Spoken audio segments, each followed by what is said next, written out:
Boa noite, estamos no ar, mais um Rota Med Podcast e hoje nós vamos falar sobre urologia. Estou aqui com o Dr. Rodolfo Gonzaga, que nós vamos falar sobre esse tema que traz muitas curiosidades, tem muitas informações.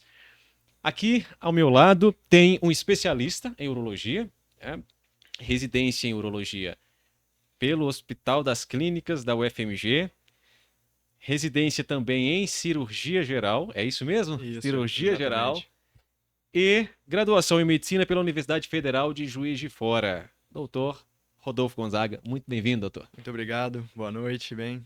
Boa É um prazer noite. estar aqui, viu? Eu que te agradeço por ter aceitado o nosso convite para a gente falar um pouco da urologia. Sim, com certeza. É? Vamos lá. Doutor, antes vamos conversar um pouquinho sobre a sua formação. Você é lá de Juiz de Fora? Sim, na verdade, eu sou de uma Sim, cidade do interior, chama sim, Astolfo Dutra, sim. perto de Juiz de Fora. Fiz faculdade de medicina em Juiz de Fora, na Universidade Federal. E me mudei para BH justamente para fazer as residências, né? Sim. Fiz residência de cirurgia geral no Hospital do Ipseng, Hospital do Servidor Público, e residência de urologia no Hospital das Clínicas da UFMG. Ok. Então, uma Quem é jornada longa. bastante? Quem é de Juiz de Fora é mineiro ou é do Rio de Janeiro? Não poderia perder Não, essa, de né? jeito nenhum. É mineiro, né? É mineiro com brisa do mar. Mineiro com a brisa do mar. Doutor, urologia, sempre quis? Sempre. Eu acho que começou na faculdade, eu já acompanhava o serviço, fazia umas ligas acadêmicas que tem na faculdade. E acho que começou com a urologia ser muito ampla, né? Sim, Eu tinha um espírito muito inquieto na faculdade, então eu gostava de clínica, de cirurgia, de tratar de tudo, e a urologia veio nesse sentido, né? sim, Da gente poder fazer atendimento clínico, cirurgia, cirurgias pequenas, cirurgias médias, cirurgias complexas, robóticas, microscópicas. Então veio sim. daí o interesse pela Lá da urologia, faculdade já, lá da então. faculdade já. Qual que é o primeiro período que você já tem urologia, né? Eu acho que oficialmente no oitavo período, na minha época, né? No Uhum. estilo mais Sim, tradicional da faculdade, né? certo. Atualmente varia, né? Você pode ter um contato antes um pouco, dependendo do estágio que você Sim. faça. A gente tem um metrônomo ligado aí, o que que é isso? Temos músico no estúdio? O que que tá acontecendo? Ah, tá, é o cronômetro. Ah, tá certo. Resolvido. Tá tudo certo. Achei que estivéssemos prontos para uma Eu banda falei, vamos. tocar. Né? Imagina. Mas e a medicina? Sempre quis fazer? Como é que veio a medicina para sua vida? Sim, eu acho que é difícil de escolher quando você é muito jovem, né? A Sim. verdade é essa, né? Você ter que decidir uma carreira aos 17 anos, 18 anos é uma coisa complexa, né? Uhum. Meu pai era enfermeiro, então eu tive um contato muito grande com a medicina Sim. nesse sentido, e eu acho que foi uma coisa que eu gostava muito de ciências, então veio daí. Daí. É, E você tá então nessa trajetória já há quanto tempo? 11 anos 11 de anos formação, né? de De formação. formação. O que a medicina representa para você? Se pudesse definir a medicina hoje. Nossa, a medicina é a minha vida, né? Ela é interligada, né? A gente não separa. Sim. Na urologia, e não só na urologia, na medicina, ela faz parte da vida, da trajetória, né? Do dia a dia. Ainda mais no cirurgião que você sai do consultório da cirurgia e não acaba, né? A gente leva Sim. para casa as preocupações, os pacientes, as coisas boas, as dificuldades, né? Então, a medicina, ela vai mesmo fazendo uma simbiose com a sua vida, né? Sim, imagino. Você atende, então, você é cirurgião e atendimento clínico Atendimento clínico, ambulatorial exatamente. também. Na relação médico-paciente, quais são as principais diferenças para um cirurgião, para um médico que faz esse atendimento mais clínico? Eu acho que não existe uma diferença Uhum, definida, não, né? sim. A relação do cirurgião, ela é um pouco, às vezes, mais rápida no consultório, né? O clínico, ele tem a Uhum, oportunidade, às vezes, de ter um consultório mais, enfim, mais voltado para um olhar completo, um olhar, às vezes, estruturado na família, né? O cirurgião, ele é um pouco mais focado, sim, mas quando você vai operar uma pessoa, você vai no cerne, né? Você vai vamos dizer assim, você atinge um nível de confiança e um nível de entrosamento muito grande, que é fundamental também, né? Então eu acho que eles têm o mesmo objetivo, mas com, vamos dizer assim, pegadas diferentes, formas né? de abordagem diferentes. E a Sim. robótica? A robótica é a inovação, né? É o Sim. futuro, né? Na verdade, não é o Uhum, futuro, já é o presente, né? A sim. gente já está nela há algum tempo, né? Desde que ela começou nos Estados Unidos, veio para o Brasil e hoje em dia já faz parte da rotina numa cirurgia de alto nível. A principal vantagem da cirurgia robótica é a precisão? Ok. Uma delas, com certeza, a Uhum. precisão dos movimentos, né? Você tem uma câmera que aumenta a sua capacidade de visão, você tem pinças que fazem movimentos que imitam muito o movimento do punho, né? Que é na Sim. laparoscopia, na cirurgia por vídeo tradicional, você não consegue Uhum. ter essa destreza, então isso é importante. Com isso, você tem mais precisão no movimento, menos sangramento, maior qualidade de cirurgia em termos de preservação de estruturas importantes, né? Poderia dizer que ela é menos invasiva? Não. Ela é menos invasiva Uhum. igual a cirurgia por vídeo tradicional, Sim, né? Com avanços, vamos dizer assim. Ela é a entendi. cirurgia por vídeo de modo mais avançado, né? Você acha que a robótica é um risco? Não, Não. não vejo nesse sentido, né? Uhum. Por mais que a gente está avançando na robótica, na inteligência artificial, né? Sim. Eu acho que isso veio para agregar e Não não para substitui substituir de o jeito nenhum. médico, Não. né? O Eu cirurgião acho que ali. vai ser muito importante, vai agregar muito, vai trazer Uhum. muito benefício para a gente, mas não vai substituir. Atualmente está muito em voga esse debate sobre a inteligência artificial, o uso de robôs, mas de fato não substitui Não. o humano, né? O robô não tem a É, criatividade que o humano eu tem. acho que o robô ele vai extrapolar, né? Ele vai Sim, avançar do que a gente consegue fazer sim, sem, e a inteligência artificial também, mas ela, sim. a base toda é humana, né? Exatamente. E o método clínico também, tá aí, né? Exatamente. Mas então, da urologia especificamente, que especialidade é essa, doutor? Bom, a urologia é uma especialidade clínico-cirúrgica, igual eu já havia Uhum. comentado, que trata das doenças do aparelho urinário, então rins, ureteres, bexiga, uretra, né? E também do sistema genital masculino, né? Ok. Tá? Então, doenças do pênis, doenças do testículo, né? Do epidídimo e por aí Uhum. vai. Sim. Então vamos começar lá de cima, do rim. Bora. Quais são os principais problemas, os principais acometimentos Sim. do rim? Eu acho que, em termos assim, populacional, o grande vilão, vamos dizer assim, do rim é o cálculo renal, né? Sim, Disparadamente, a doença com a prevalência muito alta, chega a 10 a 15% da população acometida por algum cálculo renal uma vez na vida, pelo menos, né? sim. Então é a principal doença, com certeza. Principal. E o que causa o cálculo renal?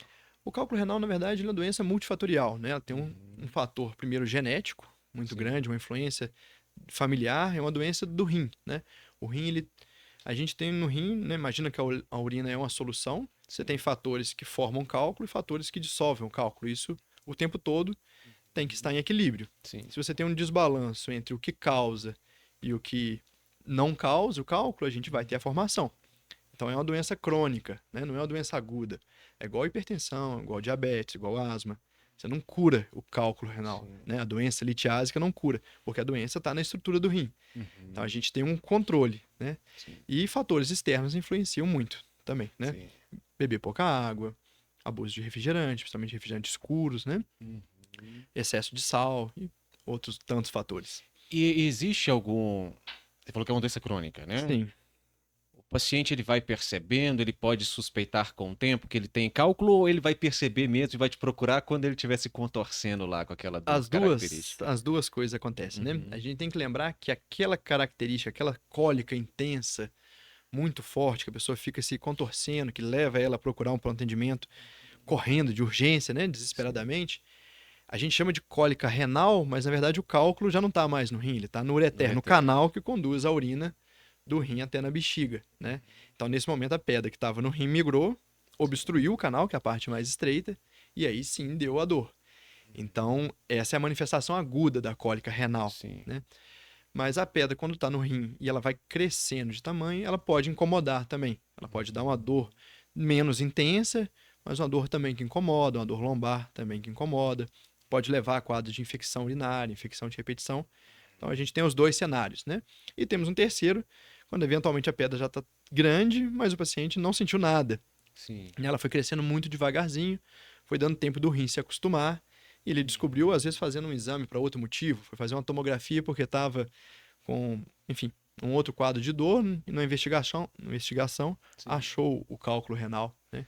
Então Você nós temos as três possibilidades, vamos dizer assim. falou sobre fatores externos que podem causar o cálculo renal, ou popularmente o pessoal fala pedra nos rins, Pedra né? nos rins. Eu te faço uma pergunta. Suplemento alimentar, que o pessoal agora está usando muito, né? Academia, isso Sim. aumenta o risco? Vai depender um pouco, né? Uhum. É, o suplemento por si, não. né? Creatina, vamos dizer assim, nomes mais, Sim, né? Creatina, whey, né? O que acontece é, se a pessoa tiver uma predisposição a formar cálculos, por exemplo, um cálculo, uma pedra específica de ácido úrico, né? E aí, o excesso de proteína nessas pessoas que tem, ela poderia causar, né? Se fizer uma suplementação além do que deveria, né? sim. Então, assim, uma pessoa saudável, fazendo uma suplementação sobre, com cuidados, com nutricionista, com nutrólogo adequadamente, em teoria não aumentaria o risco, né? Sim. Mas tem que individualizar isso. E uma dieta rica em sal? Dieta rica em sal, sim, com certeza. Aí pode. Aí pode. Aí aumenta muito. É um dos principais fatores. A dieta rica em sal? Então Com no certeza. Brasil deve ser uma festa, É. né? Que a gente gosta de A uma... gente gosta. Tanto o sal que você coloca lá na batatinha frita, Uhum, quanto o que vem nos alimentos embutidos, né? sim. Então, se você pegar, por exemplo, presunto, salames, todos esses embutidos, né? Todas as conservas, de modo geral, tem muito sódio. Sim. Então, E aí aumenta o esse aumenta risco. muito o risco. Para quem já tem uma predisposição, né? O que acontece é que às vezes o paciente chega no consultório e fala: Nossa, mas o meu irmão, ou a minha tia, ou algum amigo abusa de sal e não tem nada. Fala, mas você já tem uma predisposição, você não Sim, pode somar duas coisas, né? exatamente. É Então, individual, é né? individual. Também. Onde esses cálculos se formam no rim? Sim. Vamos lá, vamos pensar aqui, doutor, que tem gente que nos assiste, que tá na área da medicina, que vão saber bem, mas muita gente não sabe. Então, o rim é um órgão, a gente tem dois Sim. dele, né? Uhum. Faça uma explanação pra gente Tá. sobre esse órgão e onde se formam esses Vamos cálculos. imaginar então que o rim é um órgão de mais ou menos 10 centímetros. Ele tem uma parte que é a carne do rim, vamos dizer assim, um parênquima, né, no popular a carne do rim, e tem uma parte que é o sistema coletor, é onde a urina vai sair dessa carne, onde ela foi produzida e vai ser armazenada e descer pelo ureter, né? Então esse sistema que coleta a urina, ele é, entre aspas, oco, vamos dizer Sim. assim, né? Onde que a urina vai descer. O cálculo se forma nesse local. Né? Entendi. E é possível um paciente que em algum exame de imagem foi identificado um cálculo pequeno, que esse cálculo então saia depois, sem que esse paciente perceba, ou não? Aquele cálculo pequeno vai virar um cálculo maior? A gente tem todas as possibilidades. Esse cálculo pode continuar quietinho lá, do mesmo tamanho, ele pode crescer de tamanho e ele pode desprender, né, descolar do rim e migrar. Quando ele migra, ele vai passar no ureter, nessa parte mais estreita, ele pode dar cólica. Raramente ele vai passar desapercebido. A Uhum. grande maioria vai incomodar um pouquinho. Pode ser que ele não precise de fazer nenhum procedimento, ele consiga ser expelido, né? Sim. Consiga sair no xixi. Mas ele vai ser lembrado. Vai ser lembrado. Vai. Qual que é a dor típica de uma cólica Bom, renal? a dor típica é uma dor que começa nas costas, né? Então pode ser de um lado ou do outro. E geralmente ela vai irradiando para frente, né? Para a região que a gente chama dos flancos e vai descendo até podendo atingir a região da virilha, a região do pênis, a região dos grandes lábios na mulher, né? Uma dor muito forte, muito intensa, muitas vezes acompanhada de náuseas, vômitos, né? Essa é a característica da dor. Qual o tratamento? Bom, a gente tem dois tipos, né, de tratamento. Vamos dizer assim, o tratamento da fase aguda, tirar a dor da pessoa, Sim. né? Isso aí não tem dúvida, é a prioridade em qualquer tratamento, né? Estabilizamos a pessoa, ela está sem dor, está mais controlada. Vamos dizer, na crise aguda, nesse cálculo que está obstruindo o ureter, Sim. a gente pode ou aguardar o cálculo sair espontaneamente ou operar, né? Isso vai variar com alguns fatores. Então, vamos tentar citar. Se a pessoa tiver infecção, tem que operar. Porque uma infecção num sistema que está obstruído, que não drena, ela é uma infecção grave. Se a pessoa, por exemplo, tem um rim único, vai deixar um único rim que ela tem obstruído, risco. Sim. Ou se a pessoa começou a alterar a função renal, que a gente usa pela creatinina, ela começou a alterar a creatinina, quer dizer que o rim está sofrendo de algum modo, a gente não vai deixar também. E um fator importante é como essa dor está controlada. Uhum. Eu consigo ir para casa, tomar remédio via oral, comprimido e esperar a pedra sair? Ok, né?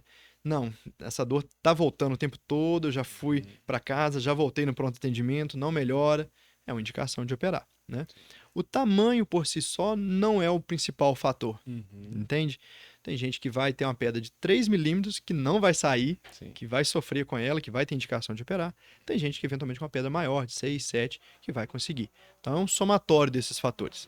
E geralmente se descobre quando o paciente está sintomático, né? Porque aí ele Sim. vai procurar.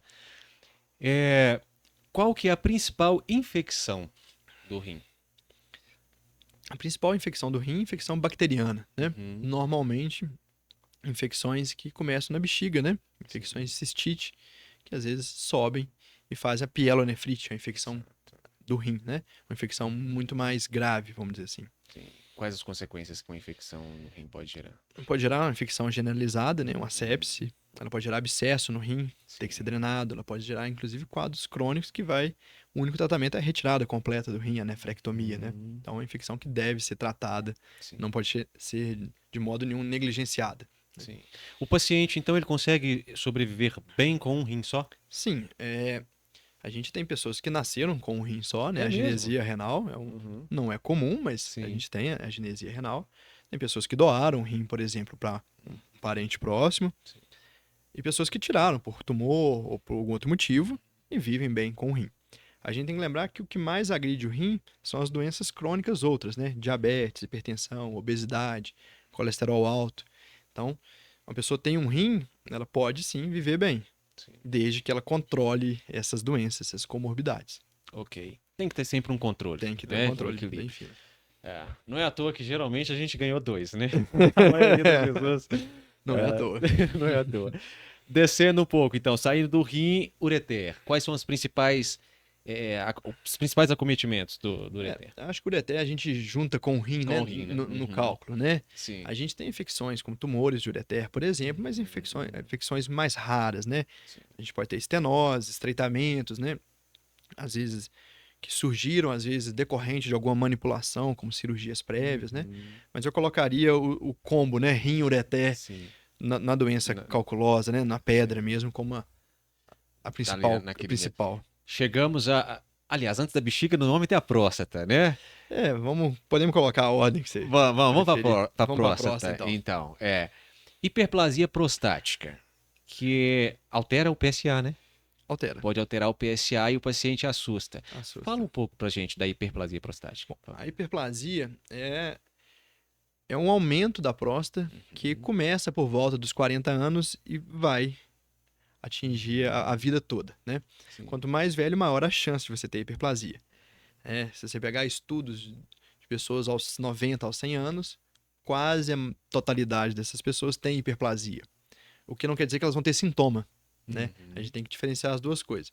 A próstata pode crescer e não necessariamente dar sintoma. Tem gente que às vezes tem a próstata muito grande e tem pouco ou nenhum sintoma. Pessoas com a próstata menor têm mais sintomas. Então o tamanho não é a única causa dos sintomas, né? De quais sintomas você está falando? A gente está falando em dificuldade para urinar. Então, é uma pessoa que chega no banheiro, demora para sair a urina, que o jato da urina está fraco, né? Que ela tem que fazer força com a barriga para urinar, que ela acaba de urinar, tem aquela sensação que não conseguiu esvaziar a bexiga. E as consequências da bexiga, né? A essa obstrução. Então, ir toda hora no banheiro não é normal. Muitas vezes os pacientes confundem e falam, nossa, você urina bem? A pessoa fala, urino. Até demais. Até demais não pode. Né? Você tem que ter um intervalo. Você não pode ficar aí no banheiro o tempo todo. Não pode ter aquela urgência de sair desesperado para ir ao banheiro. Acordar muitas vezes à noite. 2, 3, 4. Tem gente que acorda 10 vezes à noite. Né? Então, esses são os sintomas causados pela hiperplasia da próstata. Né? Imagina que a próstata cresceu, mudou a arquitetura dela e ela vai causar sintomas. Né? É mais comum, então, em pacientes mais velhos. Mais velhos, né? A partir... Vamos dizer, a partir dos 40, a prevalência vai aumentar com a idade, né? Sim.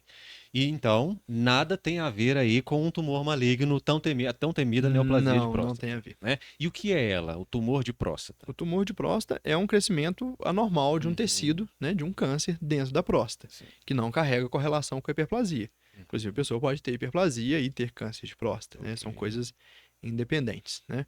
E eu digo maligno porque ele tem a característica de invadir as estruturas vizinhas e dar metástase, né? Ou seja, espalhar para o resto do corpo, podendo levar a dor e até a morte, né? Isso que é um tumor maligno. Os principais fatores causais, existe sim um fator ou Existe. alguns A gente fatores? tem, entre eles, história familiar, eu diria que é um dos mais significativos, né? Quanto mais próximo o parente teve, a chance é maior. Quanto maior o número de parentes acometidos, maior a chance, né? Além disso, a gente tem pacientes negros, etnia negra, tem uma chance maior, né? E tem uma correlação também com obesidade.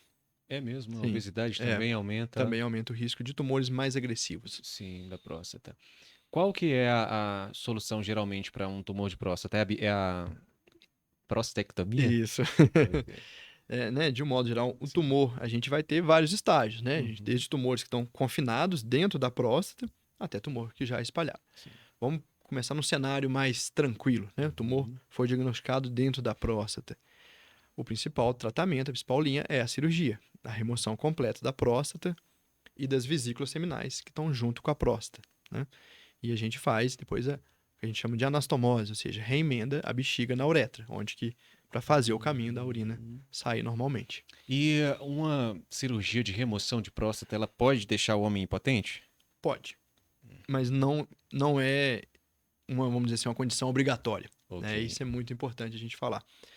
A cirurgia evoluiu muito, né? Uhum. E a gente tem a evolução da técnica natural. A gente tinha antigamente uma cirurgia que fazia pelo períneo, ou Sim. seja, cirurgia que fazia completamente diferente do que é hoje. Evoluiu para cirurgia aberta, cirurgia laparoscópica, cirurgia robótica, né? A precisão que a gente comentou atrás, ela é Sim. fundamental na próstata. Se você consegue aumentar, maximizar a sua visão, se você consegue ter movimentos mais finos, você consegue preservar os nervos, né? O nervo que vai inervar o pênis, que vai dar a ereção, ele passa coladinho na próstata, vamos dizer assim. Sim. Se você preserva esse nervo, você consegue preservar a ereção, né? Ok. Então imagina que no cenário que uma pessoa tem um tumor que foi diagnosticado precocemente, ele não está invadindo as estruturas, então eu posso preservar as estruturas, eu faço uma cirurgia preservadora, a chance dele ficar com a ereção preservada no pós-operatório é significativa, é boa. E os pacientes também que passam por uma prostectomia, alguns reclamam de incontinência urina. Sim, sim. Por que isso? Isso acontece Isso pode com a acontecer alta? também, né? Uhum. Cada vez menos com a evolução da técnica, né? Sim.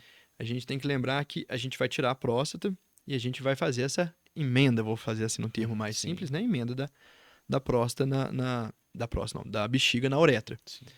E a gente vai ter o esfíncter, né? O que controla, segura a urina, ele está muito próximo da uretra. Então, se às vezes eu tenho um tumor que está chegando muito perto da uretra, a gente acaba tendo que tirar um pouco desse esfíncter, né? Então, pode ter uma incontinência, sim, né?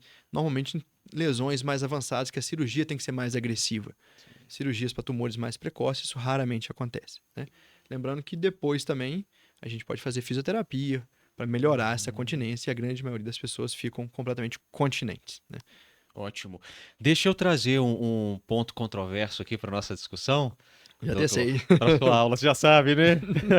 Você está dando aula aqui, então vou te trazer mais um assunto. Ministério da Saúde Hum, não recomenda o toque retal e nem o PSA. Por que a Sociedade Brasileira de Urologia recomenda? essa é uma questão bem complexa, né? Questões abrangentes, né?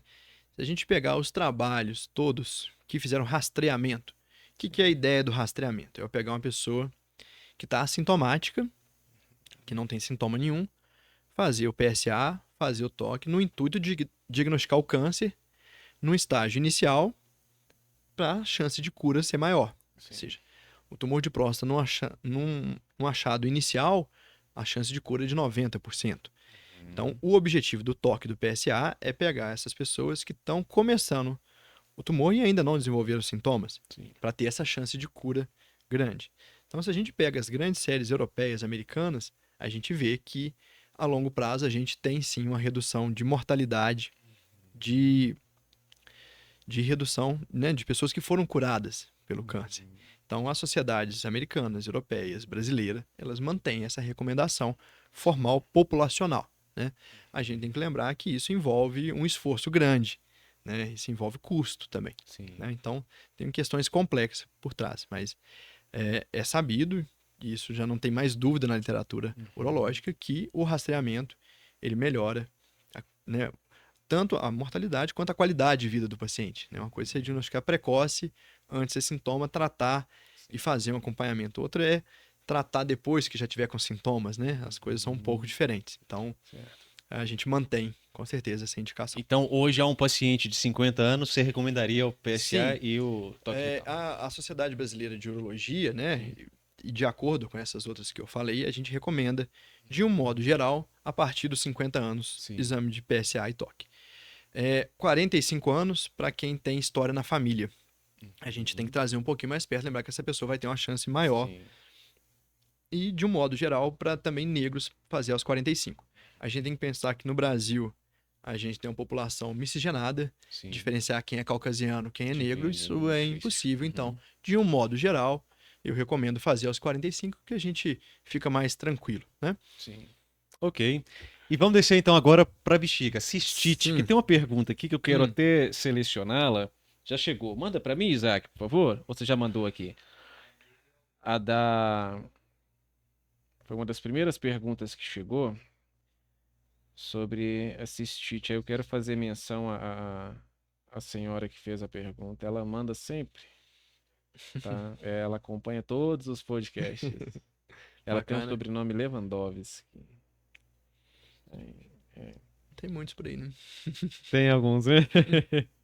Deixa eu achar. Então, qualquer coisa fica até mais fácil para eu encontrar aqui, Isaac, que eu já sei quem é a pessoa que perguntou. Aqui, ó. Tenho frequentes crises de cistite. O que isso pode querer dizer?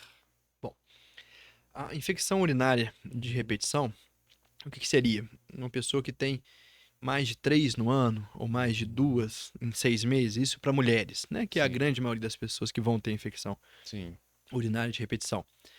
A gente tem que ver que isso às vezes não está bem controlado os fatores por trás, né? A gente tem que investigar um pouco melhor. Se essa pessoa não tem nenhuma alteração anatômica, se não tem nenhum cálculo, por exemplo, algum outro fator que esteja facilitando essa infecção, né? É muito comum em mulheres idosas terem infecção urinária, é muito comum pela falta do estrogênio, né? Na menopausa, a falta do estrogênio ele causa alterações vaginais, ressecamento e ele causa alterações na uretra também. Ele facilita as bactérias a penetrarem mais na bexiga. Então, a gente tem que Investigar melhor, investigar e né? cuidar melhor. Eu esqueci de falar o nome dela. É a Rosângela. Rosângela Lewandowski. Qual é o perfil do paciente que te procura, geralmente, no consultório? Bom, muito variado, né? Como eu falei, a urologia é uma área ampla, a gente tem muita gente jovem indo, por motivos, às vezes, é, infecções sexualmente transmissíveis, a gente tem dúvidas, às vezes, né? Sim. Acerca de órgãos genitais, esse começo de vida sexual. A gente tem um perfil mais velho da hiperplasia prostática, do câncer de próstata, né? Os homens por volta dos seus 50, 60 anos, né? Sim. A gente tem um perfil de mulheres também com infecção urinária e incontinência urinária, às vezes, numa idade um pouco mais avançada. A gente tem mulheres mais jovens também, crianças, né? Lembra que crianças também, Sim. o urologista também trata criança, né? Então é muito diverso, assim, né? Obviamente, homens com mais de 40 anos são a maioria do consultório, mas não são exclusividade, como as Do pessoas podem consultório, achar, né? não são. E o campeão de queixas, tem algum? É impotência? Eu acho que o campeão de queixa atualmente está sendo a hiperplasia prostática. Hiperplasia prostática? Está sendo É o campeão. mesmo? Junto com a disfunção erétil, talvez. Junto com a disfunção erétil. O que é a disfunção erétil? A pessoa, o homem, vou falar na linguagem popular, ele broxou uma vez, ele é uma pessoa, um disfuncional erétil ou ainda não dá para Não, de diagnosticar? jeito nenhum, né? A gente tem que pensar em dois separadamente, né? A gente tem a disfunção erétil muito comum no jovem, às vezes ficou nervoso, ansioso, teve uma relação num ambiente que não estava muito adequado, e aí esse jovem falhou nessa vez, ficou preocupado, na segunda ficou mais preocupado ainda, e não tem nenhuma doença, não tem nada causando. É só uma questão de adequamento, de conversar com a parceira, de ficar mais tranquilo. Sim. Essa é uma faixa etária comum, né? Que a gente chama de Mais psicogênica, mais jovem. Uhum. E a gente vai ter os homens mais velhos, né? E aí com a causa orgânica, que igual eu falei, fatores de risco, igual hipertensão, diabetes, colesterol alto, obesidade. Você imagina uma pessoa que já infartou, que já teve um AVC, uma doença vascular na perna. A doença que está nas artérias do coração, do cérebro, também estão nas artérias do pênis. Então, Sim. essa é o segundo pico, né? E definindo, assim, a disfunção erétil é a incapacidade de manter relação de modo saudável, né?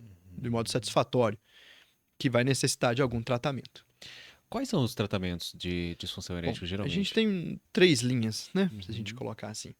A gente tem as medicações orais, o famoso azulzinho, Sim. né? Às vezes o paciente fica com medo de tomar o azulzinho e fala, vou te dar um branco. Exatamente. Né? Eles não fazem, não causam infarto, não causam derrame. Ele tem que ser indicado para a pessoa certa. Tem Sim. pessoas que têm contraindicações não podem tomar. Uhum. Né? A gente tem os injetáveis cavernosos, ou seja, a injeção que se aplica no pênis e induz a ereção. Ok. Vamos dizer assim, num escalonamento. A gente vai começar do mais simples para o mais avançado. Sim. E no terceiro estágio, a prótese peniana, que é um recurso muito bom também, que dá uma qualidade de vida muito grande, né? A gente, quando fala assim, prótese peniana, a pessoa imagina, nossa, vai tirar o pênis e colocar um pênis de borracha no lugar. Não é isso, né? É uma haste que fica por dentro, ela não aparece. A estrutura visível é idêntica do pênis normal, não muda, Sim. né? E aí, mas o paciente ficará sempre em ereção, não, né? Tem duas próteses Uhum. possíveis, né? A prótese semi-rígida, Ok. ele fica com a ereção não completa, mas capaz de manter uma relação saudável. Ok. Essa prótese, ela pode ser mexida para um lado, para o outro, para cima, para baixo, mas ela fica mais armada, vamos dizer Sim. assim, né?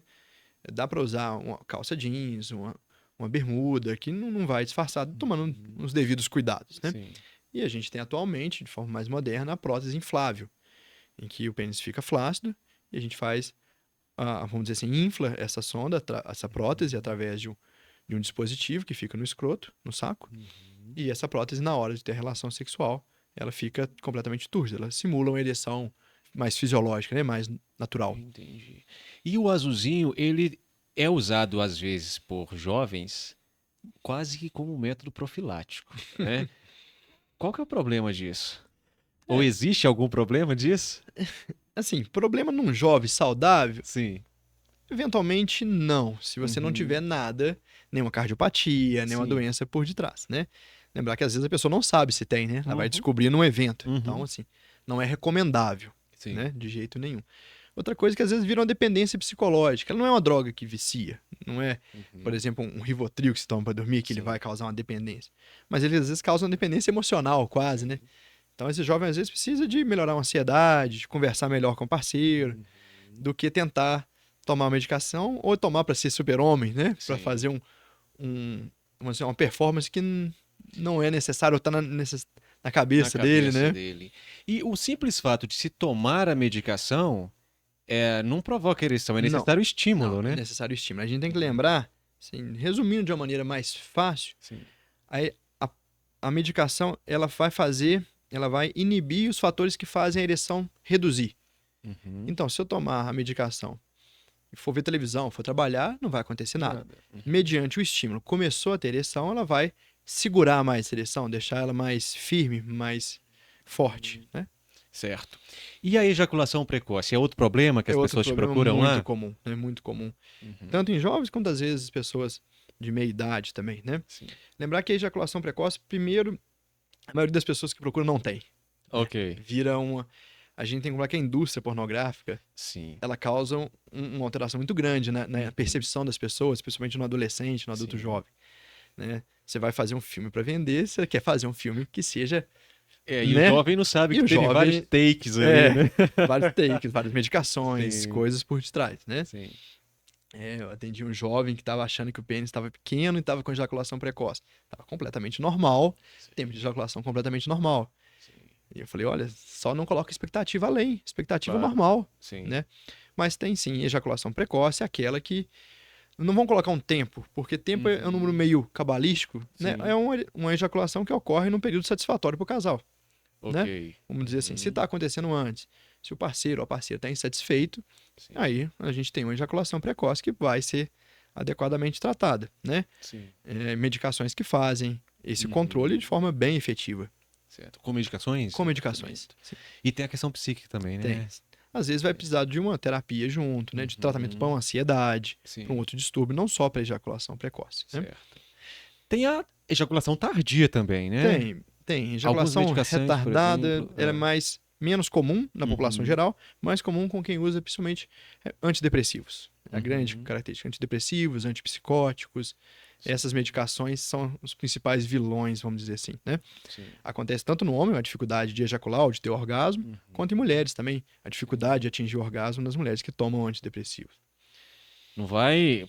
Espero que o pessoal não pegue esse corte e comece a tomar Não antidepressivo para vai durar mais. fazer isso, porque vai ter outros efeitos colaterais. Exatamente, não é para isso. Tá, mas você falou um ponto interessante, doutor, que não dá pra gente colocar em tempo. Sim. Então, Uhum. ejaculação precoce não dá É. para se colocar em um tempo, nem um tempo médio, assim, do que Vamos seria. colocar assim, coisas que são, que obviamente são ejaculação precoce. A Sim, pessoa teve uma ejaculação antes de penetrar, sim, só de encostar. Isso é uhum, precoce, obviamente. sim, A ejaculação que aconteceu no momento da penetração. Está penetrando, já ejaculou. sim, Ou que ocorre dentro de minutos muito precoce, menos de 3, 4, 5 minutos, uhum, vamos dizer assim, né? sim, Então, a gente tentando evitar um tempo, mas, né, sim, a gente tem que lembrar, aconteceu antes de penetrar, no momento da penetração ou logo após a penetração, uhum, normalmente não é satisfatório para o casal. sim, Então, seria ejaculação precoce, tempos ali em torno de 3 a 5, 6 minutos, né? Isso variável ok, conforme a literatura que a gente for usar. certo. E o parâmetro não é o filme. O parâmetro não é o filme. Não queira ser super-homem, né? A Não, verdade é não, essa. não, não dá para ser. E você falou sobre o adolescente que te procurou, acreditando ter um pênis menor do que Sim. o normal. Falando de brasileiro, o brasileiro médio, qual é a medida normal de um brasileiro? Medida normal em ereção, Sim. 14 centímetros, média, né? Uhum, Lembrar que a gente tem uma média, esse é um número estatístico, né? sim. Isso medido do osso, né? Você pega o pênis ereto, coloca a Uhum, réguinha no osso do pube e mede sim. até a ponta do pênis, né? Sim. Essa medida normalmente, em média, vai ser 14. A gente tem uma variação, 12 estaria normal, 16 estaria normal, entendeu? Então, Sim. essa é uma média da grande maioria das pessoas. Recentemente saiu na mídia de uma pessoa pública, eu não me recordo quem, parece que era um cantor, que ele se submeteu a uma cirurgia para aumento peniano. Isso existe mesmo? Bom, existe com parcimônia, né? Hum, A gente aumentar, vamos dizer assim, o comprimento do pênis é bem sim. questionável, né? Uhum, Teria algumas possibilidades, mas vamos deixar assim, num ambiente mais delicado de ok. entrar. O que acontece muitas vezes, imagina uma pessoa obesa que tem muita gordura em volta do pênis. Então, o Uhum, pênis está no tamanho normal sim. e pela essa gordura você aparenta ter um pênis menor. Sim. Então, às vezes, a perda de peso, às vezes uma lipoaspiração, né, um Sim. tratamento local nessa excesso de gordura vai voltar à aparência do pênis que já era normal. Então, a gente Uhum. tem que acontecer isso. Aumentar de comprimento, um cenário bem controverso, bem delicado. No geral, não indicamos. Parece mais uma coisa É, midiática, né? Apenas. mas É. sim. Atualmente tem um tratamento novo, Hum. né? Não vou falar o nome Ok. comercial, evitar o nome comercial, Sim. que a gente consegue fazer um engrossamento no pênis, mais fino, né? Sim. Uma injeção de ácido hialurônico, igual faz injeção no lábio, por exemplo, que aumenta um pouco um Sim. pênis no estado flácido, né? Ok. Então daria um aspecto, vamos dizer, mais harmonizado, Sim. tá? Mas não é milagroso. A gente Sim. vai ter para quem tem indicação, às vezes deixar a pessoa um pouco mais confortável, Certo. né? Também outra questão que vez ou outra sai nas mídias aí é fratura peniana. Nós não estamos falando de osso, né? Não é ortopedista, né? Exatamente. Não sei se fratura seria o termo técnico Sim. adequado. Tá certo? Tá certo. Tá. Então o que é a fratura peniana? É É possível que o possível. pênis. Vamos imaginar assim, o pênis, para ele ficar rígido, ele Sim. vai sangue. Sangue é mole, sangue é água, Uhum. líquido, né? Sim. O que a gente tem é uma estrutura que chama túnica albugínea, é um tecido.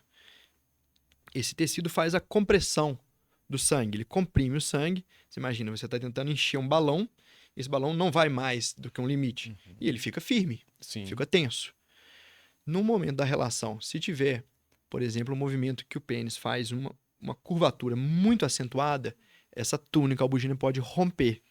Né? A pessoa tem um estalo, ela escuta esse estalo, tem uma detumescência, o pênis fica flácido, fica murcho imediatamente, dor e às vezes edema. Né? Essa é a fratura peniana. Ela existe, sim.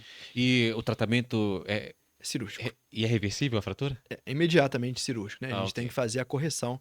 Às vezes tem lesão que você só vai lá, dá um pontinho, resolve. Tem lesões muito mais graves que pega a uretra, que causam transtornos maiores, né? Se deixar passar, pode levar a curvatura peniana anormal.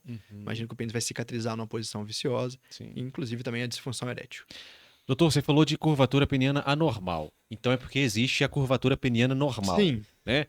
Qual que é o grau de curvatura, o ângulo de curvatura que a gente poderia considerar como é. normal? Isso é uma coisa interessante, né? Muito comum nos consultórios, muito comum em adolescente ter Uhum. esse tipo de dúvida, né? E achar que o pênis tem que ser reto, exatamente. A gente tem curvatura para cima, para baixo, para um lado, para o outro, que é normal. No geral, sem falar em ângulos, em graus, né? Que Sim. é mais difícil de medir, qualquer curvatura que não atrapalhe a penetração, que não cause dor para o homem, que não cause dor para o parceiro, para a parceira, ele é uma curvatura fisiológica, né? Sim. Começou a ficar muito. Imagina um pênis que não era curvo, que começou com o passar do tempo a ficar curvo, começou a dificultar a relação sexual, a doer. Essa é uma curvatura anormal. Geralmente curvaturas com mais de 20, 30 graus. Certo. Tá. E elas podem ser Sim, corrigidas? podem ser corrigidas. Tanto a fisiológica quanto a. A fisiológica, normalmente a gente não indica, né? Sim. Você não vai tratar, nem tem o que tratar. É só uma variação. Variação do normal. Sim. Mesmo jeito que a nossa orelha não é certinho, nosso nariz não é certinho, Sim. o pênis também não é Certo. exatamente reto, né? A curvatura patológica, aquela que veio de uma doença, que é uma doença específica, né? A doença de Peyronie é uma fibrose que acontece na túnica albugínica, que a gente falou lá atrás. Ela sim tem tratamento. E o paciente que te procura sobre a curvatura peniana geralmente é fisiológica? E ele tá Vamos dizer buscando assim, por meio eu acho que estético? meio a Assim? meio. Meio a Aham. meio são adolescentes, adultos jovens que estão ali inseguros Sim. e outras pessoas que realmente têm curvatura e que tem que ser tratada mesmo porque está incomodando bastante. Perfeito. Doutor Rodolfo, a vasectomia, você quem faz também? Sim, Vamos falar um pouco desse método? vamos. É um método irreversível. Potencialmente reversível. Potencialmente reversível. Sim, Vamos isso é falar sobre interessante. isso. Ah, Bom, a vasectomia a gente vai fazer a ligadura, né? A secção e ligadura dos ductos deferentes, sim. que é o que conduz o espermatozoide até sair pelo pênis, né? No jeito mais simples. O objetivo dela é ser irreversível. Sim. Né? Ela tem uma taxa de eficácia muito grande. É um método anticontraceptivo mais seguro, né? Não é 100% como nada nessa Como vida, nenhum, mas né? ele é muito Sim. seguro. A gente indica o paciente, olha, é para ser definitivo, então esteja decidido, né? Sim. Mas a gente sabe que a vida não Muda, é, né? muda. Sim. Pode conhecer outra pessoa que às vezes quer ter filho, casos mais trágicos, às vezes a pessoa perdeu um filho, está Sim. tentando ter outro filho. Então a gente consegue fazer sim a reversão, né? A gente consegue, numa cirurgia aí agora muito mais complexa, não é uma cirurgia simples, a vasectomia, anestesia local, 30 minutos. Reversão de vasectomia, raquianestesia, anestesia geral, cirurgia de 4, 5, 6 horas. Ok. A gente vai reemendar os ductos. E sempre dá certo? 85% a gente consegue fazer voltar a ter espermatozoide de novo Ok. no espermograma, no exame, né? Sim. E a taxa de gravidez também boa, né? Lembrando que quanto mais tempo passou, mais difícil a taxa de gravidez. Então passou de 10, 15 anos, mais complexo. Quanto mais precoce, mais fácil. Nós estamos falando então na vasectomia, que é enfim, uma ruptura de um ducto. Esse espermatozoide já está pronto, né? Ele não vai ser liberado. Aí gera a dúvida que eu já ouvi muitas pessoas perguntando. O paciente vasectomizado, ele produz espermatozoide. Produz. Para onde vai esse Os espermatozoide? espermatozoides vão ser vão sofrer um processo de morte celular igual qualquer outra célula do corpo, né? Sim. Eles não vão. Se você não tiver vasectomia e não tiver relação sexual masturbando, os espermatozoides vão ficar lá também, Sim. né? Então isso não é um problema. Não é um problema Não é um para problema. vasectomia. As pessoas te procuram mais para fazer a vasectomia ou arrependidos que fizeram? Mais para fazer. Mais pra Arrependidos, fazer. né? Vamos dizer assim, são a minoria. Mas São. tem bastante. A gente faz bastante, com a taxa muito boa de sucesso. Sim. Quanto tempo que dura essa cirurgia? Pouco, Essa rápido. cirurgia, a reversão, a Não, a vasectomia. vasectomia. A vasectomia é 30 minutos. É. Anestesia local, vai Sim. embora no mesmo dia. Quem tem muito medo de agulha, tá muito ansioso, dá Sim. para fazer uma sedação, tira um cochilo, Sim. faz a cirurgia e vai embora para casa no mesmo dia também. Recuperação boa, volta a trabalhar no dia seguinte ou 2 dias depois, né? Cirurgia muito tranquila.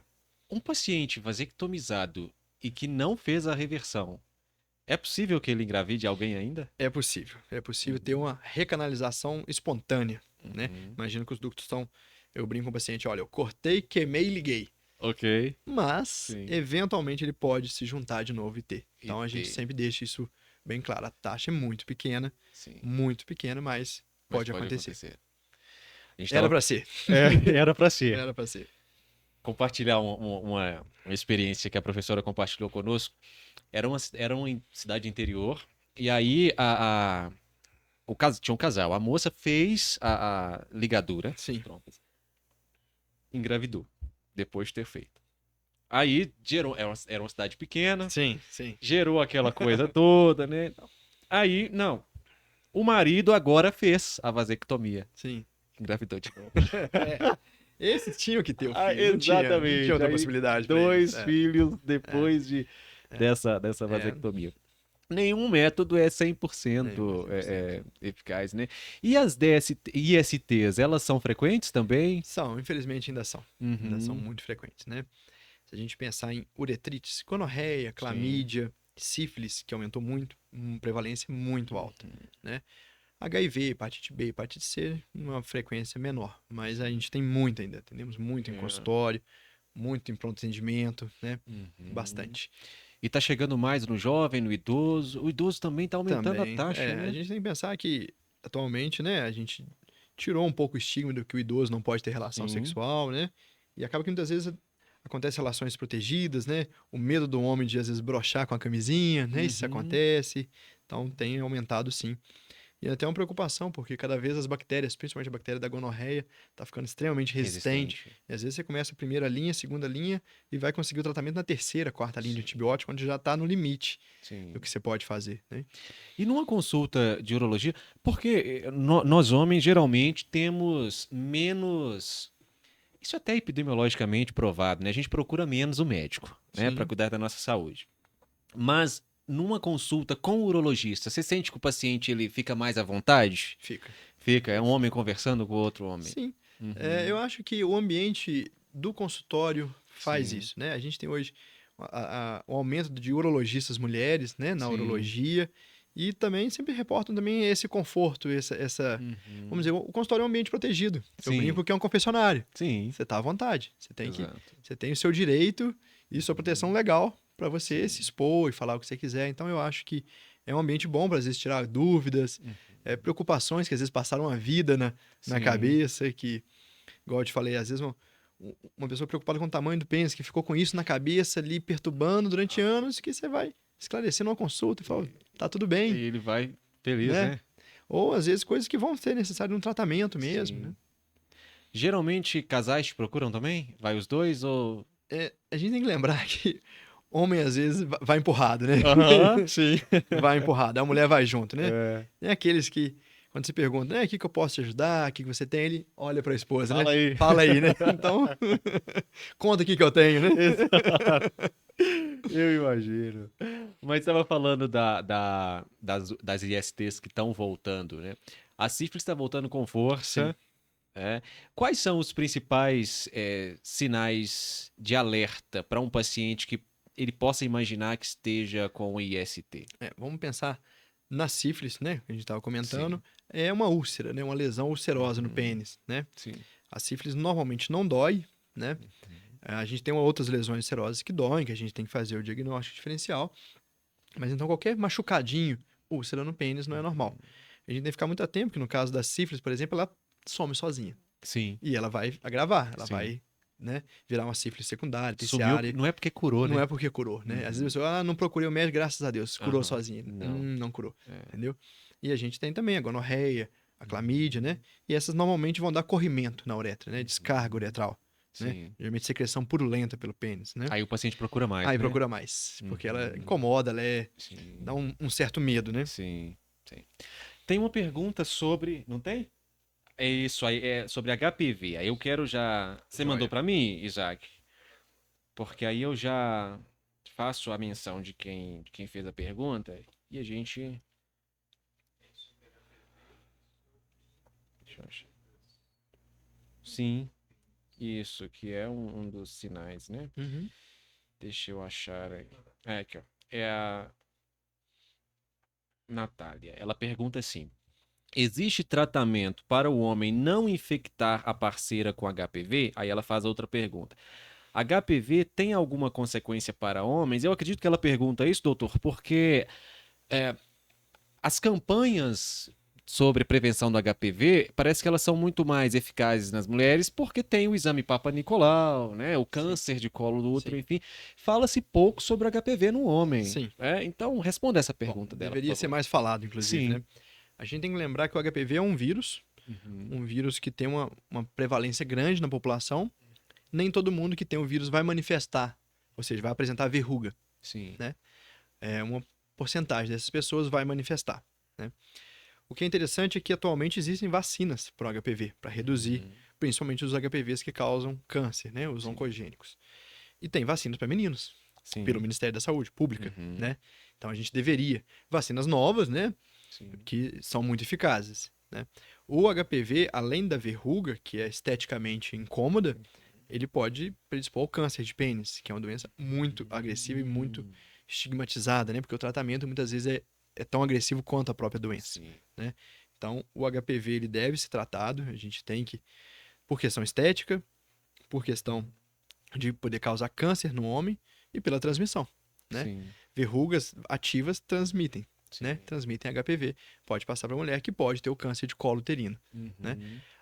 A prevalência do câncer de pênis é muito menor do que do câncer de colo uterino. Então, por isso que a gente começou com as vacinas em meninas, mas a gente também faz as vacinas em meninos, tanto para proteger o homem, quanto para proteger as parceiras, né? Então, homens com menos HPV transmitem menos câncer de colo uterino a gente vai ter. Sim. E eu ia te perguntar uma coisa interessante sobre HPV que eu esqueci, rapaz. E eu vou lembrar daqui a pouco. Tá? Joia. Você mandou a outra aqui, não foi? Da verruga. Que é isso que você falou. Entra no mesmo. Estou com pequenas. Aí eu vou preservar o nome do paciente, que ele está contando um caso dele, tá? Estou com pequenas verrugas no pênis. Gostaria de saber se pode ser HPV e como é o tratamento. Lembrei, Joia. eu ia perguntar sobre esse tratamento. Joia. Provavelmente sim, né? A gente tem que ver, né? Sim. Nem todas as verrugas são HPV, né? O tratamento, ele varia. A gente pode fazer o tratamento que é a eletrocauterização. A gente, vamos dizer assim, raspa essa verruga, tira ela e cauteriza a base dela para não voltar mais, né? E a gente tem tratamentos tópicos ácidos que queimam, né? A gente tem substâncias que congelam, né? Fazem a criocirurgia, né? Você queima ela com uma substância numa temperatura muito baixa e essa verruga cai. Então tem tratamento sim, seja tratamento tópico com ácidos, né? Com remédios, por exemplo, a podofilina, a crioterapia e a eletrocauterização, que seria mais cirúrgico, né? A gente tira com bisturi e queima. Né? Então, diferente do HIV, que cai na corrente sanguínea, combate linfócitos, enfim, o HPV ele é localizado? Ele é mais localizado. Entendi. Né? É claro que em imunossuprimidos, por exemplo, Sim. pacientes em HPV, esse HPV ele fica muito mais exuberante, né? Ele pode dar casos mais avançados, né? Mais agressivos. E a verruga, então, geralmente vai aparecer no sítio da infecção? Não, Ou não não? necessariamente, né? Mas comumente sim, né? O HPV é uma infecção normalmente mais genital, né? Lembra que a gente tem outros tipos de HPV, né? Sim. Essas verruguinhas, que às vezes é criancinha com verruguinha no dedo, é um tipo de HPV. Mas né? esse outro, da IST... a gente tá falando da IST, normalmente vai ser, vamos dizer, ânus genital, né? Ânus e região genital, pênis e vagina, né? Ok. Tá. Vamos lá. Manda mais aí? Já selecionei aqui. O que você tá achando, doutor? Tá ótimo. Tá? A condução tá muito boa. Ah, que bom. Então vamos lá. O Natan, ele pergunta se urinar em pé, como é que é? Urinar em pé força a próstata? É a Bom. pergunta do Natan. Interessante a pergunta do Natan, né? Porque isso às vezes cria um certo mito, né? Urinar em pé não força a próstata, né? Urinar em pé ou sentado é mais uma questão cultural. Não vai fazer diferença em forçar a próstata, em fazer mal à próstata, né? Pode urinar em pé, toma cuidado para não fazer bagunça no vaso, para alguém não ficar bravo em casa, mas não vai forçar a Não próstata. força a próstata. Não existe nada que force a próstata, Não. né? A gente poderia, vamos dizer assim, num extremo, ciclistas de alta performance poderiam ter alguma, não doença, mas às vezes alguma inflamação da próstata, um aumento no PSA por forçar. Mas hoje em dia isso já até resolveram com bancos mais apropriados para isso, né? Então, uma exceção mas da exceção da né? exceção que também já está sendo resolvida, né? Sim. Poderia ser isso. Mas né? então o Natan pode continuar urinando em pé. urinando em pé. Por que depois da ejaculação fica difícil urinar? Bom, na verdade, você tem que dar o tempo do pênis ficar flácido, né? Logo depois da ereção, né? Na ereção a gente tá com a uretra um pouco mais comprimida, né? Pela próstata? Pela própria estrutura do pênis, né? Ok. Né? Então, às vezes, estímulos ainda, né? Por exemplo, acordar de manhã com pênis em ereção é muito mais difícil de urinar do que com pênis flácido, né? Sim. Então não tem um problema em si, é só um tempinho de adaptação, né? E depois. É realmente verdade que depois da relação sexual é importante urinar, que ajuda a limpar, ou isso é um mito? Esse é um mito relativo, né? É. Para o homem, isso não tem uma relevância. Homens Sim. têm muito pouco infecções urinárias quando não tem nenhuma doença associada. Sim. Para mulheres que têm muita infecção urinária de repetição após relação sexual, ou seja, se eu passei um mês sem ter relação, não tem infecção. Tive uma relação, tem infecção. Sim. Passei um tempo depois, sem. Voltou. Poderia-se fazer um xixi depois da relação no intuito de lavar a uretra, né? Evitar que às vezes a bactéria que entraram pelo trauma saia isso. Mas isso é um pouco controverso, não é 100% É. verdade. Tá? Entendi. Poderia ajudar. Poderia ajudar? Ok. Tem aqui agora a pergunta sobre o Rafael. Aliás, sobre o Rafael. A pergunta do Rafael. Existe algum mito sobre a fimose? Primeiro, o que é a tal fimose, né? Bom, tem alguns mitos, sim, né? Alguns Sim. mitos importantes. A gente tem que lembrar que o homem nasce com a pele, chamada prepúcio, que cobre a glande. Sim. Isso é natural. Uhum. Se a gente não. Eu brinco que se a gente não fosse ter que fazer cirurgia de tirar a pele em todo mundo, a gente ia ter que pedir um recall para Deus, né? Sim, exatamente. É quase que. Né? Faz parte da natureza humana, né? Tem gente que tem hipertrofia um excesso dessa pele e às vezes incomoda. A fimose é quando a gente tem um excesso dessa pele, ou nem tanto excesso, mas tem uma dificuldade de retração da pele, ou seja, de exposição da glande, né? Então, quando você tem um anel fibrótico que impede a exposição adequada da glande, você tem a fimose, Sim. né? Ela pode necessitar de tratamento, sim, né? E aí atrapalha nas relações sexuais? Sim, às vezes pode atrapalhar causar dor, infecção. desconforto, né? Uma dificuldade de fazer a higienização adequada do pênis, né? Sim. E predispor, inclusive, né? A má higiene do pênis é um fator para câncer de pênis, né? Sim. Ou para você não ver que tem uma lesão por detrás, né? Então, é uma coisa Como deve ser importante. feita a higienização do pênis? Para Sem- evitar o câncer de Sem pênis. mistério. Lavar com água, sabonete, não precisa ficar esfregando o sabonete, pode passar sabonete na mão, né? Não precisa ser aqueles sabonetes ultra, Sim. vamos dizer assim, que fala que mata 99% dos germes agressivos, que às vezes vai causar até uma irritação no pênis. Sabonete comum, água, expor a glande, olhar, né? Ver se não tem nenhuma lesão, ver se não tem nada de diferente, né? Sim. Mas sem mistério. Sem neura também, né? Sem neura. Doutor Rodolfo, urologista que nós estamos entrevistando aqui hoje. Eu estava lendo recentemente um livro, o Compêndio de Psiquiatria. Gosto de psiquiatria, quero ser inclusive psiquiatra. E lá eu estava estudando sobre o sono, né, as fases do sono. Certo. Sono REM e sono não REM. No homem, existe uma fase do sono REM, em que há uma ereção peniana Sim. involuntária. E é quando, às vezes, o rapaz acorda e ele acorda com o pênis ereto. As pessoas te procuram no consultório sobre isso? Por que acontece essa ereção no É sono? bem interessante essa pergunta, bem. O que acontece? Realmente, no sono REM, a gente tem né, esse estado. Vamos dizer assim, ele é um estado protetor, né? O tecido prostático, o tecido do pênis, na verdade, desculpa, ele precisa ser estimulado. Ele precisa de, vamos dizer, ter a ereção, a detumescência. Ele precisa de manter um estímulo trófico para ele. Sim. E o nosso corpo foi, vamos dizer assim, programado para fazer isso involuntariamente, independente do nosso estado de consciência. Sim. Por isso que acontece durante o sono. Durante É uma preparação do pênis que você tem ao longo da vida. É uma coisa muito importante essa ereção noturna, matinal, né? Se você acordar nessa fase do sono, vai estar realmente em ereção, porque ele é um marcador importante para doença crônica. Quando a pessoa fala, por exemplo, eu tenho uma dificuldade para ereção. Um jovem, por exemplo, eu não estou conseguindo ter relação sexual. E aí você pergunta, mas você acorda com ereção? Ele fala, acordo. Você pode ver que tem todo um caminho que está preservado. Sim. A questão não é estrutural. Então pode ser ele tem nervo psicológico. funcionando, ele tem vaso funcionando, ele tem um pênis funcionando. Sim. Agora, um homem mais velho, olha, eu tenho hipertensão, tenho diabetes, o cuidado não foi adequado durante a vida, tá com a disfunção erétil. Você acorda com ereção? Não acordo mais com ereção, perdi. Você pode ver que isso é fisiológico. Mesmo quando a gente tira o fator psicológico, ele mantém sem ereção. Então, isso indica doença estrutural mesmo. A causa mais importante, vamos dizer assim, no sentido de necessidade de um tratamento maior, mais agressivo, né? Não que nenhum não seja importante, mas você tem uma doença mesmo.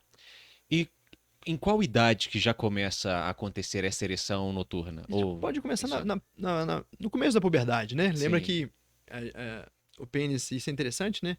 A criança nasce com um pênis de um tamanho, esse pênis fica pequenininho durante muito tempo e deixa as Uhum. mães, os pais super preocupados, Sim, e ele vai crescer na puberdade, né? sim. No estirão da puberdade, que vai acontecer 10, 12 anos, né? A partir do momento que a gente tem os hormônios começando a pulsar, já pode ter, e o pênis começou a desenvolver, já pode começar essa ereção, né? Certo. Normalmente, né, na idade da puberdade, quando vai ter crescimento de testículo, pelos pubianos, engrossamento de voz, né? Todos os caracteres, você começa a ter essa ereção. É interessante que eu li uma vez, eu gosto também muito de história, que algumas sociedades elas reprimiam isso, como tratavam como pecado, né? O sexo Sim, sendo visto sempre como sim. um tabu e as suas manifestações, que existia um costume em algumas sociedades de colocar uma espécie de anel, a cinta no rapaz, né? Pra forçar Aham. ali. Então colocava-se um anel, o pênis envolto nesse anel, e esse anel tinha como se fosse alguns espinhos. Porque se ele tivesse a ereção É. noturna, ele ia se machucar. E é o que Sendo... acontecia, né? É o que Provavelmente. acontecia, É porque. involuntária, né? Não tem Assim. um espírito maligno ou algo que tá fazendo. A fisiologia do corpo, né? Do mesmo jeito Exatamente. que a gente respira, que o coração bate, que o A pênis ereção vai fica ereto. acontecer. Vai acontecer, independente da vontade, independente Sim. do controle, né? E super importante, como você disse, Sim. né? Tem mais perguntas aí? Tem bastante, né? Eu acho que eu não vou conseguir tratar de todas aqui. Mas vamos lá. Doutor Rodolfo, Hum, existe uma doença que o paciente ele vai tendo um aumento, na verdade não é um aumento do testículo, né? Mas ele acredita que o testículo sim, está aumentando muito. sim. O que é A isso? hidrocele, normalmente, né? O que acontece? Você imagina, vamos resumir. As estruturas do corpo humano, elas não estão fixas, coladas umas nas outras. A gente Uhum. tem um líquido que faz deslizar as estruturas, que faz elas ficar em harmonia. Isso no Sim, corpo todo. No testículo não é diferente. Então você tem o testículo e tem as estruturas em volta. E tem um líquidozinho. Por alguns motivos, às vezes infecção, trauma, né?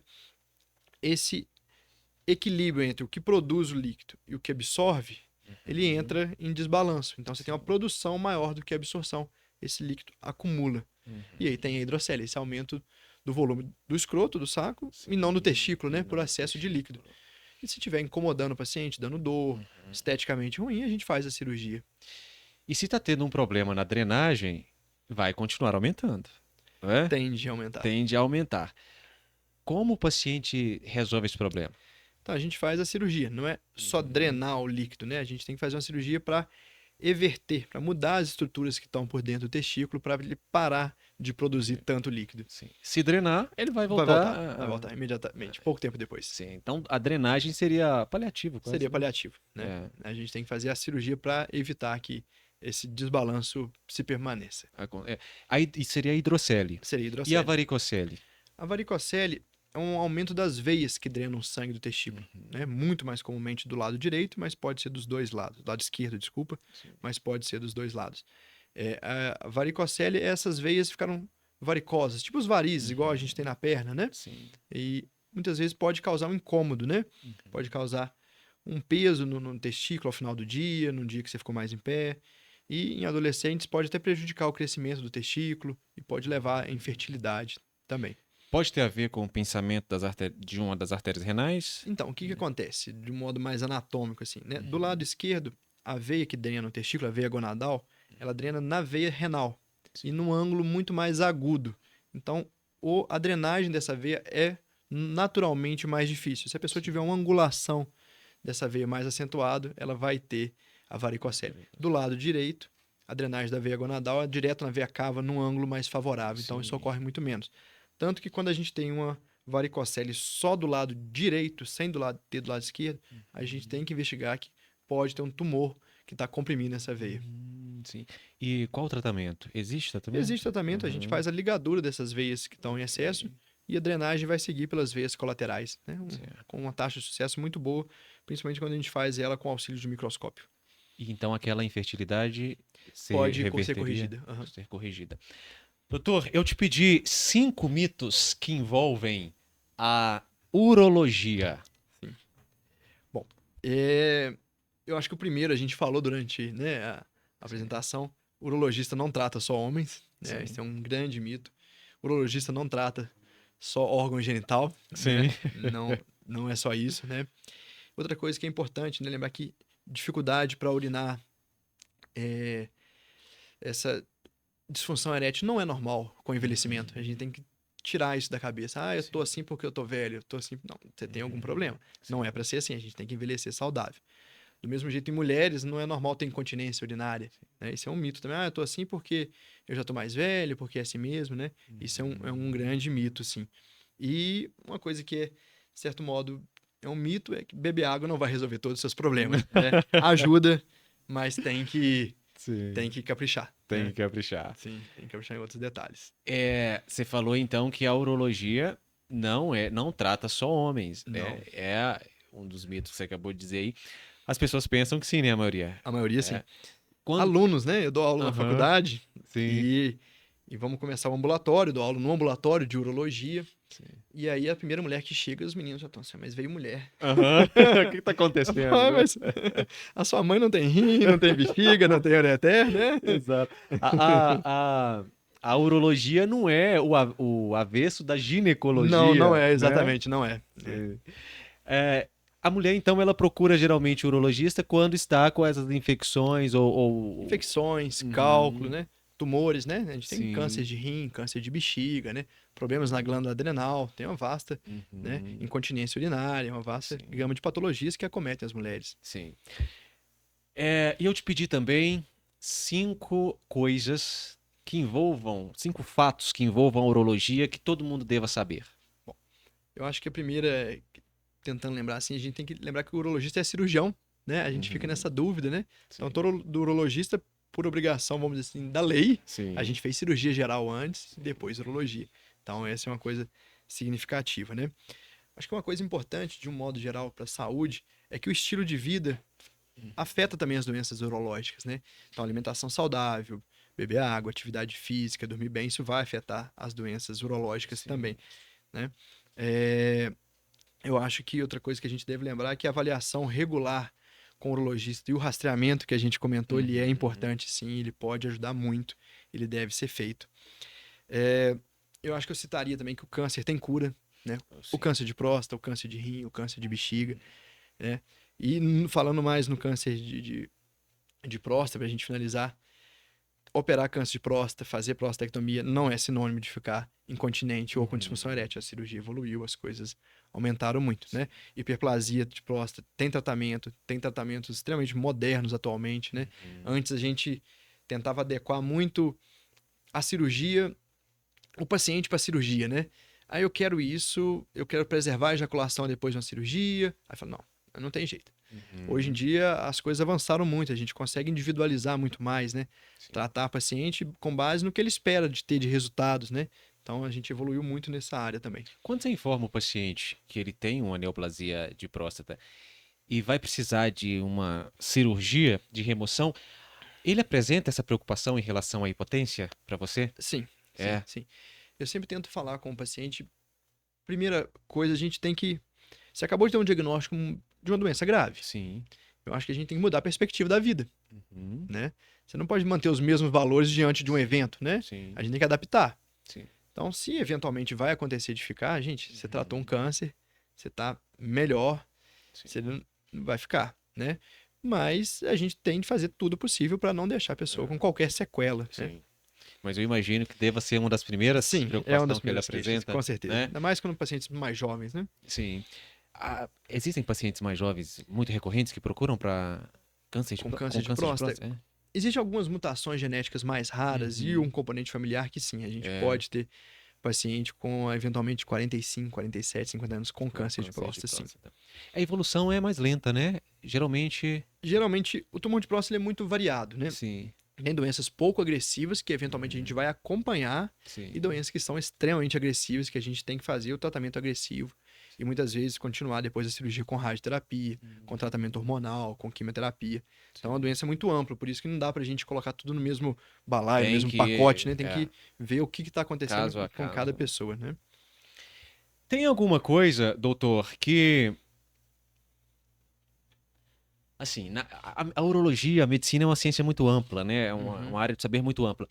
Tem alguma coisa que muita gente não sabe que deveria saber? Bom, tem muitas coisas. Eu acho que uma coisa que, vamos ver, assim, uma coisa que as pessoas fazem, às vezes, um pouco de confusão é, Sim. eu tenho uma doença, eu vou no urologista, eu vou no nefrologista, o que que eu vou fazer? Eu tô um Uhum. pouco perdido, né? Sim. A gente tem que lembrar que o nefrologista, ele é de formação clínica, né? Ele teve que fazer clínica médica antes, fez nefrologia, ele vai tratar das doenças clínicas, né? Sim. As nefrites, as glomerulopatias, né? A prevenção da recorrência do cálculo renal, por exemplo, Uhum. a doença renal terminal, hemodiálise, né? Então ele trata das doenças clínicas do rim, né? Sim. O urologista, como eu digo, a formação é cirúrgica, né? Sim. Então a gente vai tratar das doenças cirúrgicas, os tumores, Uhum. os cálculos que necessitam ser operados, né? A hiperplasia, né? Então essa é um pouco do mito, né? De às vezes Sim. quem que eu procuro, né? Então às vezes precisa dos dois. Você vai tirou um Sim. cálculo e eu quero evitar que esse cálculo recorra. Eu vou fazer um acompanhamento com o nefrologista, tentar Sim. entender os fatores, né? Ok. Mas duas Mas especialidades duas especialidades autônomas. completamente É. diferentes, apesar de tratarem do mesmo órgão muitas vezes, né? Exatamente. O Isaac está me sinalizando aqui. Chegou uma pergunta, Isaac, sobre esse tema. Sobre isso, né? Deixa eu fazer menção então à pessoa. Onde você mandou? Ah, tá. É a Franciele. Ela pergunta exatamente isso, doutor. Uhum. Tenho pedra nos rins. Ia ao urologista e minha mãe mandou eu procurar um nefrologista. Em qual dos dois devo ir? Bom, Franciele, se essa pedra, né, esse cálculo, estiver causando dor, estiver causando incômodo, infecção de repetição, e você tiver fazer a remoção da pedra, o tratamento cirúrgico, a indicação é de ir no urologista. Ok. A gente vai fazer a cirurgia, cirurgias modernas, cirurgias que não tem corte na grande maioria das vezes, né? Que faz endoscópio, recuperação boa. Se você está preocupado mais em evitar uma recorrência, você já tratou de cálculo, o cálculo voltou, você quer entender os fatores que estão causando esse cálculo, tentar, vamos dizer, não parar, mas reduzir esse grau de recorrência, aí eu recomendo que vá ao nefrologista. Isso. Respondido, Franciele. Doutor, nesses 11 anos de trajetória aí na medicina, eu tenho certeza que algumas vivências tenham te marcado, né? Sim. Alguns pacientes, algumas, enfim, experiências tenham te marcado a ponto de quando as pessoas falam urologia, aí você já imagina um caso. É. Traga pra gente alguns desses casos. Bom, eu acho que muita coisa marca a gente, né? Sim. Então, desde que eu me formei em 2016 até hoje, muita coisa aconteceu, né? Eu acho que tem muita coisa marcante e é engraçado porque a gente lembra do nome das pessoas, né? Você Sim. grava tanta imagem, o rosto, o nome, né? São coisas que ficam mesmo. Eu me lembro quando eu formei, a residência começa em março. Eu me formei em julho, né? Turma do meio do ano. No meio do ano. Então, do meio do ano até março, eu fui trabalhar como clínico geral. Fui trabalhar no interior, Sim. né? Onde você faz de tudo. Sim. E a primeiro plantão que eu dei sozinho, eu fiz um parto. Uau! No primeiro Então, plantão. no primeiro plantão. Então, essa me marcou muito, me É. deu uns cabelos brancos a mais, mas Imagino.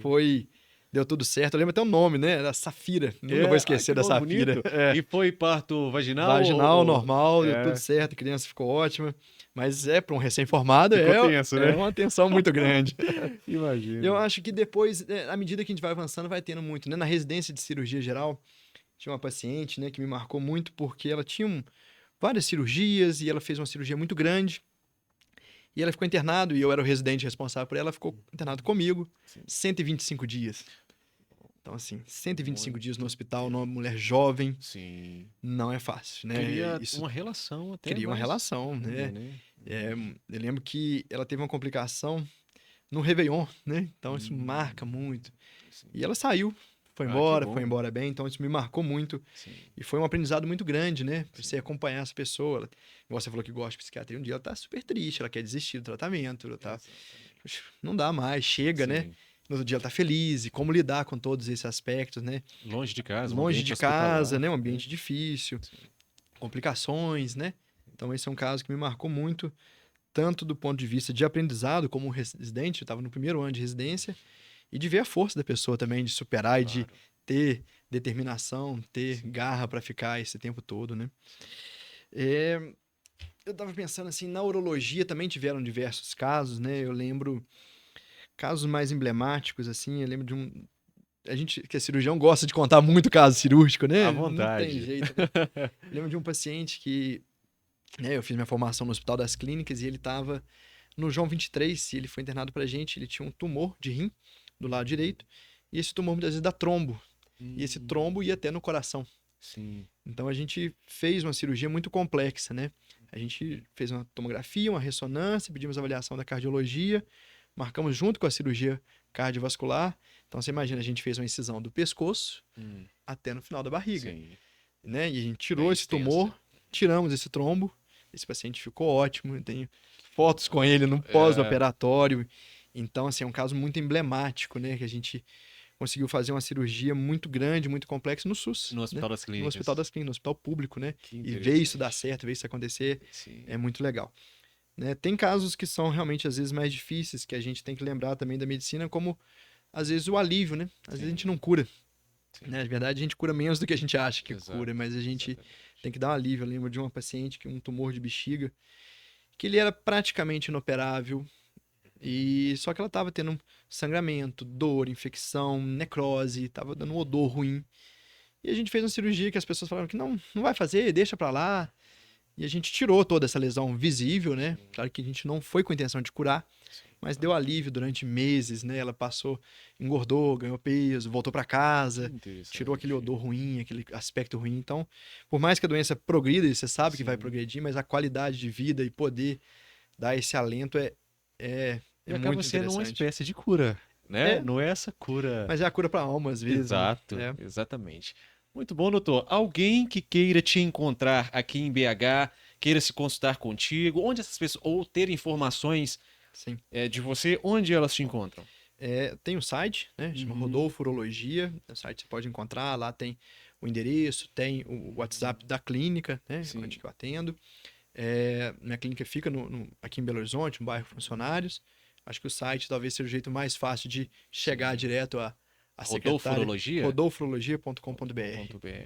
Tem o Instagram também, né? Sim. Dr. Rodolfo Gonzaga. Quiser mandar por lá também, mandar alguma dúvida, mandar alguma coisa via direct, respondo.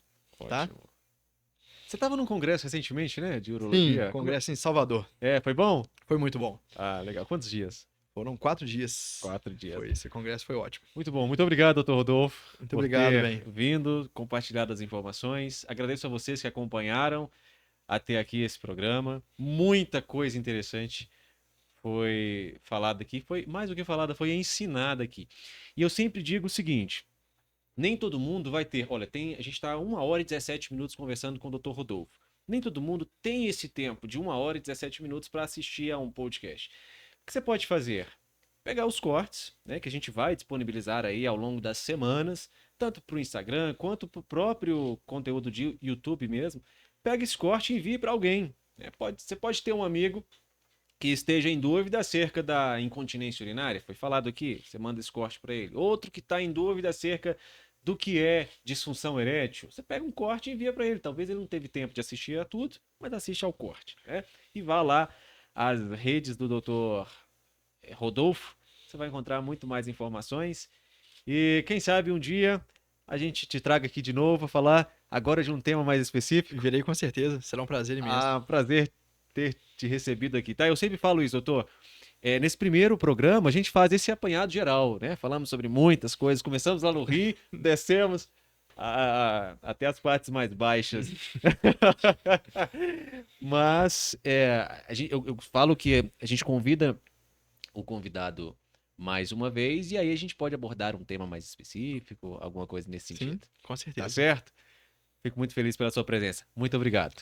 Obrigado, bem. Um prazer, viu? Abraço a vocês que acompanharam. Até o próximo programa.